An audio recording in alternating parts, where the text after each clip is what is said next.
En este tercer video de la clase de sistemas operativos del 3 de abril de 2020 vamos a mirar los tipos de entrada-salida, los métodos de entrada-salida y la planificación de los discos. Bueno, los tipos de entrada-salida se dividen según el método de comunicación de la CPU. Entonces puede ser explícita o mapeada en memoria, ¿sí? Y según la percepción que tiene el proceso de cómo entra, si es síncrona o si es asíncrona. Listo. Miremos cómo serían la comunicación mapeada, mapeados en memoria. Listo. ¿Qué quiere decir eso? Los dispositivos aparecen en el espacio de direcciones. Es decir, se comparte un espacio de direcciones entre la memoria y los dispositivos. ¿Para qué? Para que sea un espacio común donde se pueda escribir y leer la información que se quiera sacar o enviar a los dispositivos. Listo. Simplemente ese espacio de entrada-salida es mucho menor al espacio de direcciones, entonces no hay ningún inconveniente, es decir, se le asigna una cantidad suficiente de memoria RAM. Listo. ¿Qué se hace? Pues la idea es acceder a los registros del controlador y se hacen instrucciones en lenguaje ensamblador que se llaman move. Listo, como internamente cuando se escribe dentro de los programas, lo que se hacen es mover los registros con el lenguaje que se llama assembler a los registros con la instrucción move. Listo, bueno, pero eso ya excede el alcance de este curso, ¿sí? Cuando hablamos de un espacio de entrada-salida propio, es decir, distinto al espacio de direcciones normal de la memoria, se dispone de un rango de direcciones explícitas, ¿sí? Entonces es por eso que se llama explícita. Miren que atrás habíamos dicho que habían dos, entrada-salida explícita y entrada-salida mapeada en memoria. Esta es mapeada en memoria, que es compartir un pedacito de memoria RAM, y aquí es un rango de direcciones propio, listo, propio. Entonces las instrucciones especiales simplemente se hacen con in o out del procesador Intel. Esto lo utiliza los procesadores Motorola, estos serían los procesadores Intel, listo. O un registro de control y activa este espacio, que es otro tipo de arquitectura, otros procesadores que se llaman los PowerPC, listo. Bueno, en estos, de todas maneras, se pueden utilizar también dispositivos mapeados en memoria, no solamente esta de forma explícita, espacio propio, listo. O sea que en Intel y en PowerPC también se puede usar mapeos en memoria, listo. Bueno, ¿qué sería la entrada-salida síncrona y la entrada-salida asíncrona? Entonces, la síncrona, el proceso tiene la idea de que espera hasta que termine la operación de entrada-salida, y la síncrona pues percibe o tiene la idea de que no espera y pues ya le avisarán en algún momento con alguna interrupción. ¿Listo? Entonces, ¿cómo funciona? Como la CPU es más rápida que los dispositivos de entrada-salida, eso lo dijimos al principio de la clase, cuando se inicia el sistema operativo, le asigna la CPU a otra tarea dejando que el proceso inicie la tarea en espera. Básicamente, el proceso lo percibe como síncrona, aunque de hecho es asíncrona. O sea, se le hace creer al proceso que está esperando la información del dispositivo de entrada-salida, pero es mentira, porque el sistema operativo por debajo le está diciendo, no, señor CPU, haga otro trabajo y yo le hago creer al proceso que él está esperando, ¿cierto? Eso es todo, y cuando haya una interrupción, yo soy como sistema operativo, me encargo, ¿listo? Otros sistemas operativos lo que hacen es que el proceso inicia la entrada-salida, y continúa la ejecución. Listo, él inicia, el proceso inicia lo que está haciendo, pide la entrada-salida, pero él sigue ejecutando otras cosas, otras instrucciones. Entonces, ¿qué sucede? Pues el sistema operativo le avisa al proceso cuando la operación se ha completado, y eso es todo lo que se hace. Entonces, en la síncrona se le hace creer al proceso que está esperando la información de entrada-salida, y en la síncrona realmente pues se le dice al proceso que siga ejecutando otras cosas. ¿Listo? Bueno, miremos los métodos de entrada-salida. Hay tres métodos para realizar la entrada-salida, que es polling, interrupciones y DMA. DMA es lo que habíamos visto en las primeras diapositivas, que es acceso directo a memoria. Vamos a mirar las tres aquí un poquito profundamente. ¿Qué es el polling? Es la forma más sencilla de realizar las operaciones de entrada-salida. ¿Cuáles son las operaciones de entrada-salida? Ya los dijimos, leer y escribir, eso es todo. leer y escribir de un dispositivo de entrada-salida. ¿Listo? Entonces se le pregunta a la CPU, que se le llama poll, ¿sí? Se consigue al preguntarle la CPU al dispositivo si tiene un dato que entregar o si es el caso, si está listo para recibir uno.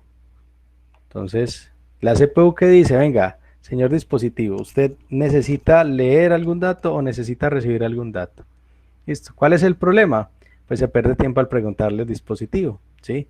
Es decir, la CPU está preguntándole constantemente al dispositivo entrada-salida si necesita leer un dato o si necesita que le escriban algún dato. Eso es todo lo que hace el polling. Es mucho más lento, ¿cierto? Y se podrían perder datos si no se le pregunta muy seguido.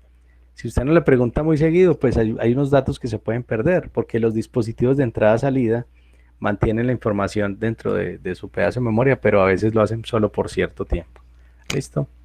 Bueno, aquí hay un código de CPU que es muy sencillo, de C, ¿sí? Sería como, bueno, aquí este copy, que copio del usuario, copio el del buffer del usuario, el espacio del kernel, hago un ciclo, ¿sí? Simplemente miren este ciclo que tengo aquí infinito, ¿sí lo ven? Dice, mientras el registro de estado de la impresora sea diferente de ready, él se queda en un ciclo infinito. ¿Qué quiere decir eso?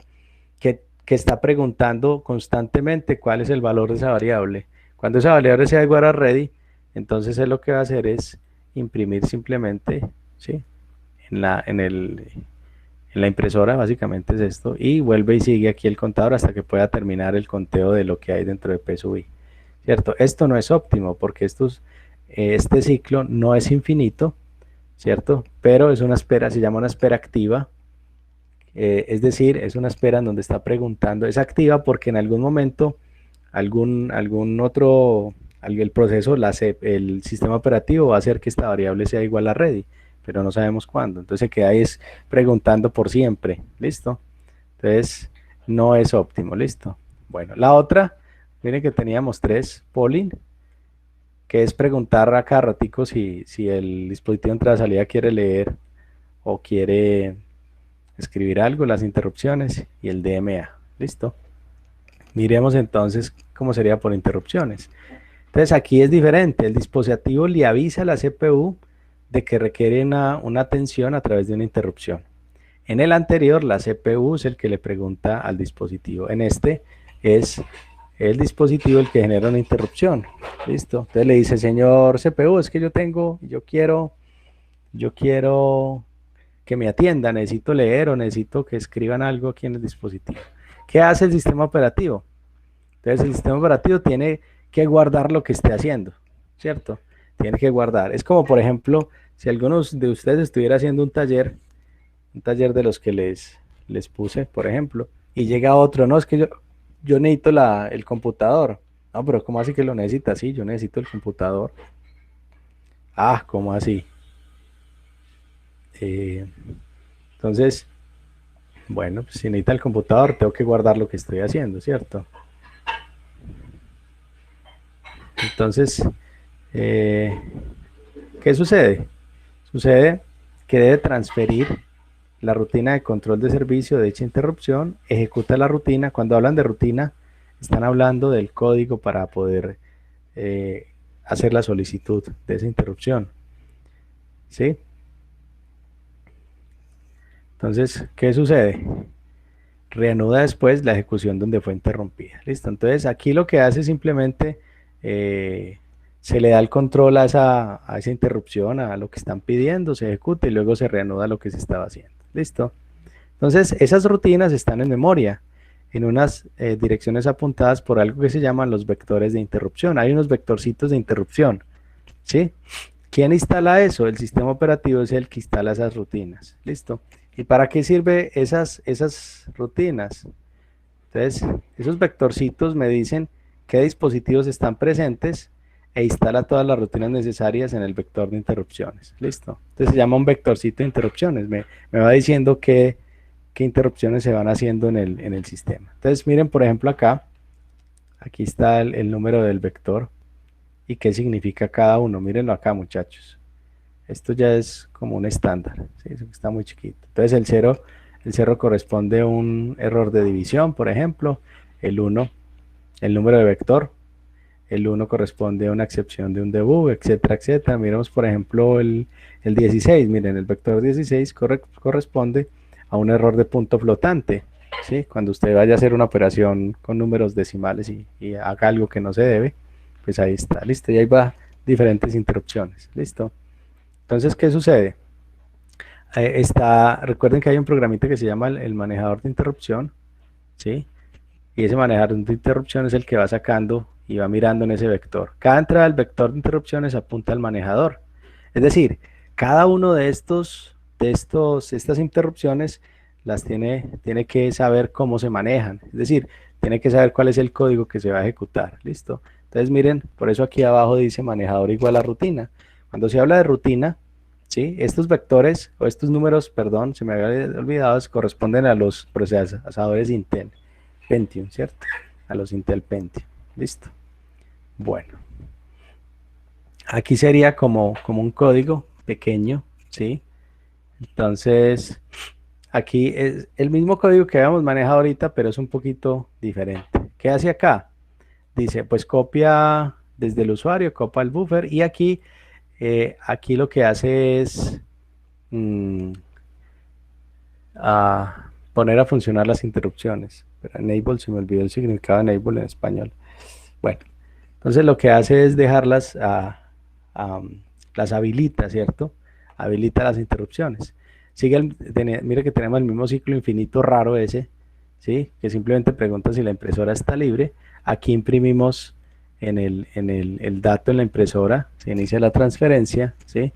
Y aquí este scheduler es diferente. ¿Por qué? Esto no estaba en el código. Pone el proceso que quiere imprimir en cola hasta que alguien llame a desbloquear al usuario. Listo, entonces ese proceso se pone en cola hasta que alguien llame a ese desbloqueo. ¿Qué hace el manejador de interrupciones? Simplemente, si K1 es igual a 0, desbloquea al usuario, y si no, simplemente imprime, copia el siguiente dato y va disminuyendo este count. Recuerden que nosotros tenemos un contador allá adentro que va disminuyendo a medida que vamos copiando los datos, ¿cierto? Ese contador nos permite a nosotros tener registro de qué es lo que vamos copiando allá. Listo. Esto es simplemente una rutina en C muy sencilla. Bueno, y el otro se llama entrada y salida por DMA, que es acceso directo a memoria. Listo. ¿Qué sucede cuando utilizamos polling e interrupción? Que es la CPU el que hace toda la transferencia de los datos cuando están listos, ¿sí? Entonces, esa es la que hace. Entonces, ¿qué inconvenientes presenta que la CPU haga todo el trabajo? El inconveniente primero es la velocidad de transferencia, que está limitada a la velocidad a la que la CPU puede mover los datos, ¿sí? Porque siempre, de todas maneras, la CPU está mandando información al dispositivo y esa velocidad no es tan rápida. Recuerden que la velocidad de acceso al dispositivo de entrada-salida no es tan rápida como la velocidad de la CPU. ¿Listo? Otra cosa, si la CPU se dedica siempre a tener que estar manejando interrupciones de los dispositivos de entrada-salida, pues no se puede dedicar a nada más, entonces va a estar muy ocupada. Entonces, cuando son dispositivos lentos, con pocos datos que transferir, no hay problema. Pero si son dispositivos con mucho volumen de información, por ejemplo un disco duro, pues ya vamos a empezar a notar que el sistema se va a volver un poquito lento. Entonces, ¿cuál es la solución? El controlador del acceso directo a memoria. ¿Listo? Bueno, vamos a mirar entonces cómo funciona, ¿sí? Básicamente se configura el controlador del DMA, se lanza el scheduler, ¿sí? Y el manejo de la interrupción simplemente desbloquea al usuario y retorna la interrupción. ¿Listo? Entonces, como lo habíamos visto en el gráfico, en las diapositivas anteriores, cuando utilizamos el control de acceso directo a memoria, entonces la transferencia se hace directamente y la CPU no interviene. ¿Listo? ¿Qué es lo que hace? Pues la DMA, ese controlador es el que hace la dirección, controla el bus. La CPU lo único que debe suministrar al DMA es si debe hacer una lectura o hacer una escritura. ¿Cuál es la dirección desde donde se van a manipular los datos y la cantidad de bytes a transferir? Se le pasan tres datos nomás. Cuando la transferencia se completa, el DMA avisa a la CPU con una interrupción, lo que habíamos dicho la vez pasada. ¿Listo? Y ese bus se comparte entre la CPU y el DMA de varios modos. Se puede compartir el bus de modo bloque por robo de ciclos, ¿sí? O en bus transparente. Ya vamos a mirar. Estas son tres maneras en que la CPU y la DMA comparten el bus. Listo. Miremos el modo bloque. Burst traduce ráfaga en español, ráfaga. ¿Qué pasa? Una vez que el DMA obtiene el control del bus, se transfiere un bloque. Un bloque es un conjunto de bytes, ¿listo? Y la CPU queda en espera hasta que la transferencia termina. Es el método simplemente más rápido. Por eso se llama modo bloque, porque paso bloques de bytes. ¿Listo? Básicamente todos los almacenamientos de almacenamiento secundario como discos utilizan esto, la transferencia por bloques. ¿Listo? Bueno, el otro es por ciclos. Entonces, cuando el DMA obtiene el control del bus, transfiere una palabra. El tamaño de la palabra depende de los sistemas operativos. Regularmente una palabra es de 4 o de 8 bytes. Es un conjunto que ya está definido, ¿cierto? Es un conjunto de bytes que ya está definido. Y después le devuelve el control del bus a la CPU. ¿Por qué se llama robo de ciclos? Porque lo que hace es que el controlador de DMA le roba espacios de tiempo pequeñitos. Cuando lo necesita lo usa y luego se lo devuelve a la CPU. ¿Listo? Y entonces para enviar toda la información simplemente lo hace en varios ciclos, varios intercalados con los ciclos de CPU. Entonces es como si compartieran por pedazos. Entonces el DMA utiliza un ratico, luego se lo suelta a la CPU se lo devuelve al DMA cuando lo necesita. Entonces el DMA no manda todo de una vez como en bloque, sino que va mandando por pedacitos. Y el otro es bus transparente. El DMA solo utiliza el bus cuando la CPU no lo usa. Entonces en el primero, el DMA se ocupa del bus y manda todo. En el segundo va mandando la información por pedazos para no dejar a la CPU sin el bus. Y en el tercero, solamente utiliza el bus cuando la CPU lo desocupa. ¿Listo? Si se maneja memoria caché, la CPU puede acceder al código y datos en el caché mientras el DMA realiza las transferencias. Recuerden que ese bus es el camino que nos lleva a la memoria RAM. Listo, por eso lo están compartiendo en ese momento. Bueno, listo. Por último, vamos a ver la planificación de los discos. En este caso, para mirar, digamos, un dispositivo de entrada-salida muy puntual. Recuerden que un disco magnético está conformado por un conjunto de platos que giran, ¿sí? Cada una de las superficies de los platos se denomina cara, tiene una cara superior y una cara posterior. Cada cara está compuesta por una serie de coronas circulares concéntricas que se llaman pistas. Y al conjunto formado por todas las pistas se le denomina cilindro. Y cada cilindro está formado por una serie de sectores. ¿Listo? Típicamente cada sector guarda 512 bytes. Vamos a mirar ahorita en un dibujito. Cada uno de esos sectores queda perfectamente especificado por las tres coordenadas. Tiene un cilindro, tiene una cara y tiene un sector. ¿Listo? Entonces, los cilindros comienzan por 1 y los sectores comienzan en 0 y los sectores comienzan en 1. Entonces, ¿quién conoce? Bueno, esas son características físicas de los discos, pero ¿quién las conoce? Solamente el manejador del dispositivo. ¿Listo? Entonces, ¿el sistema operativo qué hace? Para el sistema operativo, él no conoce, escuchen bien, él no conoce esta clasificación de sectores, cilindros, de cara, nada. Para él, ¿qué? Son un poco de bloques de bytes y ya, que tienen unas direcciones, pues, para él encontrarlo, ¿listo? ¿Sí? Bueno. La asignación del espacio se hace por bloques y no por sectores. ¿Por qué? Porque el sistema operativo no ve los sectores. El sistema operativo lo único que ven son sectores lógicos. ¿De cuánto? Cada sector es de 512 kilobytes. Entonces, él dice, no, tengo 512 y ya de ahí empiezo. Miren, aquí está cómo sería la clasificación. Cada uno de los platos, tengo por ejemplo aquí 4 platos, 8 cabezas para leer por arriba y por debajo. Este sería el cilindro, el que está en verdecito. Aquí estaría el sector, mírenlo, este sería el sector. Aquí está demarcado el cilindro en un circulito, ¿sí? Y la pista es este conjuntico que hay acá, este chiquitico, ¿sí? Esa pista que hay ahí. Listo, aquí sería la estructura de un disco. Simplemente cómo se escribe la pista, cilindro 0, el cilindro 1, mírenlo acá, ¿sí? Cilindro 0, cilindro 1. Aquí están los bloques lógicos, aquí cada uno, miren cada uno de los bloques, ¿sí? Lo que está en grisecito. Entonces él arranca hacia la derecha, 5, 6, ¿cierto? Ya en la última cara sería 43, 44, 45, y vuelve y arranca después en las otras, cilindro 1, bueno, y así sigue. ¿Listo? Así es como se estructura internamente, pero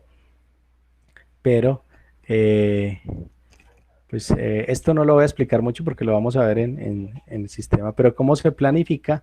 Entonces el acceso a los discos, cuando estamos utilizando los controladores del dispositivo de los discos, se puede planificar con algo que ustedes ya conocen, el FCFS, que ya lo conocen como es el primero que llega es el primero que se atiende. Este es el FIFO, que es igual en este caso. El primero que llega es el primero que se atiende, básicamente no hay planificación. También está el SSTF, que es una variación al que ya conocemos, primero el más corto, ¿sí? Es probable que algunos queden sin atención. Hay otro que se llama el SCAN, que se llama el algoritmo del ascensor, este sí no lo conocemos. Se atiende la solicitud más próxima, pero en un sentido. ¿Listo? Es decir, sentido derecha-izquierda o de izquierda a derecha, ¿sí? Bueno, esta se scan, es igual que el scan, pero al llegar a un extremo del disco se vuelve al principio sin atender ninguna solicitud. Entonces se llega al final y vuelve otra vez a leer desde el inicio y no se atiende a nadie.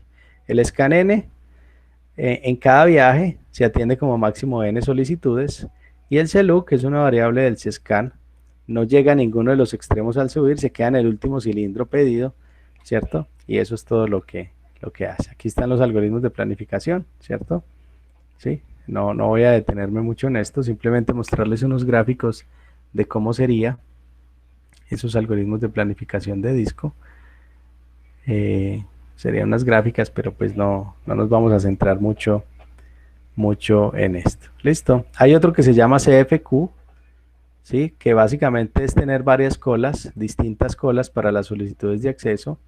Es algo parecido a lo que al algoritmo de múltiples colas que desarrolló Juan Sebastián para el taller, ¿sí? Pero bueno, aquí no me voy a detener mucho. Y hasta ahí quería llegar hoy, muchachos. Quería mostrarles que eran los dispositivos de entrada-salida para que no atosigarlos ya con tanta teoría. ¿Alguna duda o pregunta, muchachos, en cuanto a la teoría que quería mostrarles hoy? Háblenme, escríbanme, muchachos. No, profe, hasta ahora no. ¿No? ¿Alguna duda, muchachos? ¿Preguntas? No, profe. No, vamos bien. Sí, vamos bien. Va bien. Esta teoría, como les digo, no es tan pesada como las otras, ¿cierto? Sí, profe, eso está más, se entiende más mejor. más digerible, ¿cierto? Bueno, voy a terminar acá la grabación de